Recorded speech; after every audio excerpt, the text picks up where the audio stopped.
নমস্কাৰ, আপোনালোকে চাই আছে এনি নিউজ লাইভ আৰু মই অৰূপকান্তি শৰ্মা। আৰু এই মুহূৰ্তত আপোনালোকৰ মাজত লৈ আহিছোঁ এটা ডাঙৰ খবৰ। কিয়নো ক'ব লাগিব যে অসম আৰক্ষীত আচলতে চাকৰি পাবলৈ কিন্তু আজিলৈকে দেখা গৈছে যুৱক যুৱতীসকলে এনেধৰণে অনুশীলন কৰি আছে। মোৰ সতীৰ্থ ভিডিঅ' জাৰ্ণালিষ্টে দেখুৱাব সেইসকল দৃশ্যাংশ। আচলতে এতিয়ালৈকে তেওঁলোকে কিন্তু অসম আৰক্ষীত যোগদান কৰিবৰ বাবে তেনেধৰণে কিন্তু অনুশীলন কৰি আছে। ক'ব লাগিব আচলতে যিখন ভালুকমাৰী যিখন প্লেগ্ৰাউণ্ড আছিলে যিখন, কিন্তু সেই প্লেগ্ৰাউণ্ডটো কিন্তু পানীৰ তলত সোমাই গৈছে। অধিক বৰষুণৰ বাবে কিন্তু পানীৰ তলত সোমাই গৈছিলে। কিন্তু এতিয়া এই মুহূৰ্তত কিন্তু ক'ব লাগিব যিহেতু দেখা গৈছে যে প্লেগ্ৰাউণ্ডখনত কিন্তু আচলতে শাৰীৰিকভাৱে অনুশীলন কৰাৰ বাবে কিন্তু অনুপযোগী হৈ পৰিছে। আৰু যাৰ বাবে কিন্তু দেখা গৈছে এইবাৰ ৰাজপথত কিন্তু এইসকল যুৱক যুৱতীয়ে এনেধৰণে অনুশীলন কৰিবলৈ ব্যস্ত হৈছে। আৰু দেখা গৈছে যে আজিৰ দিনটোত যি মহালয়া, আৰু মহালয়াৰ দিনতে অতি ব্যস্ততম পথৰ মাজতে কিন্তু তেওঁলোকে অনুশীলন কৰিবলৈ প্ৰস্তুত হৈছে। তেওঁলোকৰ প্ৰশিক্ষণ যিগৰাকী প্ৰশিক্ষক দি আছে, আচলতে তেওঁক আমি ভিডিঅ' জাৰ্ণালিষ্টক আমি দেখুৱাবলৈ যত্ন কৰি আছোঁ। প্ৰশিক্ষকগৰাকী কেনেধৰণে এনেধৰণৰ প্ৰশিক্ষণ দিবলৈ তেওঁ যত্ন কৰাই আছে। আৰু অনাগত দিনত এইসকল যুৱক যুৱতী আচলতে অসম আৰক্ষীত যে চাকৰি পাব সেয়াও কিন্তু তেওঁ নিশ্চিতভাৱে ধৰি লৈছে। আৰু মুহূৰ্তৰ কথা ক'ব লাগিব যিহেতু আজিৰ এই মুহূৰ্তত মহালয়াত যি সন্দিক্ষণ আছে, আৰু মহালয়া সন্দিক্ষণত এনেধৰণে দুৰ্গা প্ৰতিমাও লৈ গৈ আছে। আৰু দুৰ্গা প্ৰতিমা লৈ যোৱাৰ এই মুহূৰ্তত চাওক এনেধৰণে এটা প্ৰদৰ্শনী তেওঁলোকে কৰি আছে। এই প্ৰদৰ্শনীৰ মাজত কিন্তু দেখা গৈছে তেওঁলোকে কিন্তু তেওঁলোকৰ শাৰীৰিক যি অনুশীলন আছে সেই শাৰীৰিক অনুশীলনত ব্যস্ত হৈ আছে। দেখুৱাইছোঁ সেইসকল দৃশ্যাংশ।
নিযুক্তিৰ বাবে তেওঁলোকে অনুশীলন কৰি আছে।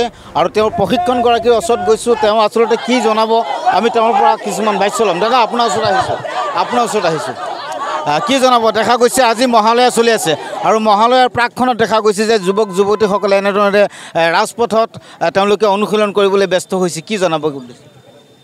মই এটা কথাই আপোনালোকৰ চেনেলৰ মাধ্যমত জনাব খোজোঁ। মই বহুত উৎসাহী, মানে এই ল'ৰা ছোৱালীবিলাকৰ উৎসাহী দেখি মই বহুত সুখী। এই বিভিন্ন অঞ্চলৰ গাঁৱৰ ল'ৰা ছোৱালী আজি ওলাই আহিছে, ইমান ৰ'দ বৰষুণ নেওচি সিহঁতে ডেইলি আহি ইয়াত প্ৰেক্টিছ কৰি আছে। আৰু বিশেষকৈ এটা কথা ক'ব খোজোঁ, যি আমাৰ উঠি অহা প্ৰজন্ম যিটো য়ংষ্টাৰবিলাকে যদি ইয়াত আহি তাহাঁতি এটা ফৌজত জইন কৰিব খোজে, আৰ্ম ফ'ৰ্চত জইন কৰিব খোজে, ইয়াতছে আমাৰ ভাল লগা এই পৃথিৱীত একোৱেই নাই। সব য়ংষ্টাৰবিলাক ওলাই আহিছে, আহি সিহঁতে অসম পুলিচৰ তৈয়াৰী কৰিছে, এডমিট কাৰ্ড পাই গ'ল। এতিয়া সিহঁতে অকল সাজু হৈ আছে অসম পুলিচৰ ইণ্টাৰভিউ দিবৰ কাৰণে। আৰু ইয়াত SSC GDৰো কেণ্ডিডেট আছে, আৰু ইণ্ডিয়ান আৰ্মিৰো কেণ্ডিডেট আছে, আৰু বহুত সিহঁতে কষ্ট কৰি আছে। সিহঁতে গ্ৰাউণ্ডত সদায় আহে বহুত প্ৰেক্টিছ কৰি আছে। আপুনি যিহেতু তেওঁলোকক প্ৰশিক্ষণ দি আছে, গতিকে আপুনি কিমান দিনৰ পৰা তেওঁলোকে প্ৰশিক্ষণ দি আছে? মই যোৱা মাৰ্চ মাহৰ পৰা ইয়াত মই প্ৰশিক্ষণ দি আছোঁ ইহঁতক মই যিমান পাৰোঁ ইহঁতক মই সহায় কৰিবৰ চেষ্টা কৰি আছোঁ মই ইহঁতক আগুৱাই লৈ যাবৰ চেষ্টা কৰি আছোঁ নহয় মই একো নহয় মই ইয়াত অকল ইহঁতক মানে ছ'চিয়েল ৱাৰ্কৰ কাম কৰি আছোঁ মই ইমান বছৰ মানে ফৌজত কাম কৰি মই যিটো কাম কৰিছিলোঁ মই দেশৰ সেৱা কৰিছিলোঁ সেই হিচাপত মই ইমান দেশৰ সেৱা কৰিছোঁ এতিয়া মই ৰাইজৰ সেৱা কৰিব খোজোঁ বাকী একো নহয় আমি ইয়াতে চবে মিলিজুলি আমি ল'ৰা ছোৱালীবিলাক আগুৱাই লৈ যাব খোজোঁ আপুনি কোনটো ডিপাৰ্টমেণ্টত মই ইণ্ডিয়ান আৰ্মিত আছোঁ হয় কি জনাব ৰাজ্যৰ মুখ্যমন্ত্ৰী ৰাজ্যৰ মুখ্যমন্ত্ৰীক মই সেই জনাব খোজোঁ যে আমাৰ নিকাকে এতিয়া যে যিটো মানে এইটো চলি আছে সেই নিকাকে ভৰ্তিটো চলি থাকিব লাগে আৰু আমি ইয়াত নিজৰ দমত আমি সফল কৰিব খোজোঁ মানে কিমানগৰাকী যুৱক যুৱতীক আপুনি প্ৰশিক্ষণ দি আছে ইয়াতে 50-60 গৰাকী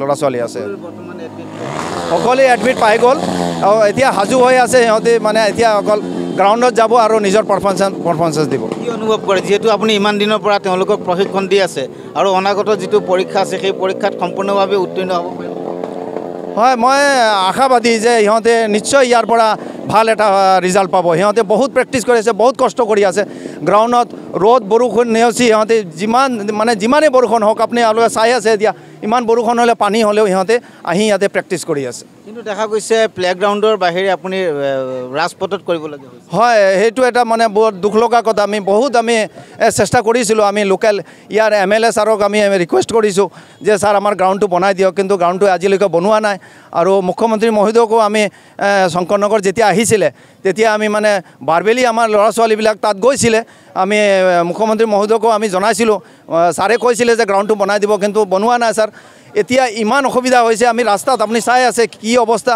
এই ৰাস্তাত আমি বৰষুণত আমি কৰিব লগা হৈছে ৰুট ট্ৰাফিক আছে তেতিয়াও আমি কৰিব লগা হৈছে কিয় আমাৰ হাতত টাইম নাই মেইন হ'ল আমাৰ হাতত টাইম নাই এতিয়া এডমিট পাই গ'লোঁ অসম পুলিচত যাব খোজে দেশ মাতৃ আই মাতৃক সেৱা কৰিব খোজে সিহঁতি ধন্যবাদ আৰু এয়াই আছিলে কিন্তু এগৰাকী প্ৰশিক্ষণ হিচাপে তেওঁৰ মন্তব্য আছিলে তেওঁ কিন্তু আচলতে ৰাজ্যৰ যিগৰাকী মুখ্যমন্ত্ৰী আছে ৰাজ্যৰ মুখ্যমন্ত্ৰীগৰাকীকে কিন্তু তেওঁ এনেধৰণে আচলতে অনুৰোধ জনাইছে যে অতি শীঘ্ৰেই কিন্তু এই শংকৰদেৱ নগৰ অৰ্থাৎ হোজাই জিলা শংকৰদেৱ নগৰ দাঁতিকাষৰীয়া ভালুকমাৰী যিখন প্লেগ্ৰাউণ্ড আছে আৰু প্লেগ্ৰাউণ্ডখন অতি সোনকালে মেৰামতি কৰি দিব লাগে আৰু এইখন প্লেগ্ৰাউণ্ড যদি মেৰামতি কৰি দিয়া হয় তাৰ পৰিপ্ৰেক্ষিতত কিন্তু দেখা গৈছে যে অকল 50জন যুৱক যুৱতী নহয় হাজাৰ হাজাৰ যুৱক যুৱতী ওলাব আৰু হাজাৰটা পৰিয়ালো সুৰক্ষিত হ'ব